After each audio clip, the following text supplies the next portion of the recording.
kabar? Miss berharap kalian sehat selalu.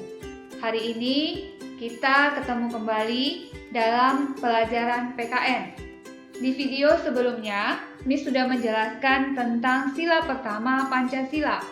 Nah, untuk pertemuan kita kali ini, Miss akan bercerita tentang pengamalan Pancasila, terutama sila kedua, yaitu kemanusiaan yang adil dan beradab. Sebelum kita mulai, mari kita persiapkan buku cetak PKN dan alat tulis. Sudah siap anak-anak? Oke, mari kita mulai. Sila kedua Pancasila berbunyi kemanusiaan yang adil dan beradab, dilambangkan dengan rantai emas. Arti dari lambang rantai emas adalah hubungan manusia yang saling membantu satu sama lain. Gambar rantai itu ada yang berbentuk persegi dan berbentuk bulat. Yang persegi menunjukkan laki-laki, sedangkan yang bulat menunjukkan perempuan. Nah, arti lambang itu adalah hubungan antara laki-laki dengan perempuan yang saling membantu satu sama lain. Sekarang kita membahas butir pertama dalam sila kedua, yaitu sikap mengakui persamaan hak dan kewajiban. Ini salah satu contohnya adalah mewajibkan semua anak-anak untuk mengikuti program belajar 9 tahun. Dan anak-anak juga mempunyai hak untuk mendapatkan pendidikan yang layak. Miss, apa maksudnya wajib belajar 9 tahun? Nah, itu maksudnya bahwa pendidikan terendah kita harus sampai SMP. Nah, apa sih tujuannya pemerintah melakukan program belajar 9 tahun? Tujuannya agar anak-anak Indonesia dapat pendidikan yang layak sehingga akan berguna nanti bagi kehidupannya. Jelas ya anak-anak? Butir kedua berbunyi gemar melakukan kegiatan kemanusiaan. Ini artinya bahwa kita dapat memberi bantuan kepada warga atau tetangga kita yang mengalami musibah. Nah, tapi tindakan memberikan bantuan itu harus dilakukan secara spontan dan tanpa pamrih.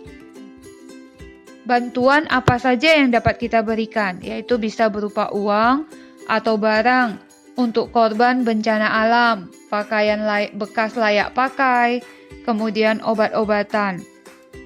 Jadi, satu hal penting yang ingin ditekankan dalam butir kedua ini adalah kita memberikan bantuan itu sesuai dengan kemampuan kita dan bantuan yang diberikan itu bersifat tanpa pamrih. Sekarang kita ke butir ketiga, yaitu tidak semena-mena kepada orang lain. Contohnya, meskipun pembantu rumah tangga itu gajinya dibayar, tetapi kita juga harus menghormati mereka. Kita tidak boleh bicara kasar kepada mereka, tidak boleh bicara tidak sopan kepada mereka. Bagaimanapun, mereka juga sama seperti kita, manusia. Bukan berarti karena mereka dibayar, dikasih gaji, maka kita boleh suka-suka terhadap mereka. Nah, satu hal lagi yang paling penting. Miss pernah jalan-jalan, kemudian pas di lampu lalu lintas lampu merah, Miss melihat ada anak yang membuka kaca jendela mobil dan membuang sampah dari jendela mobil. Nah, menurutmu, apakah itu tindakan yang benar dan diperbolehkan?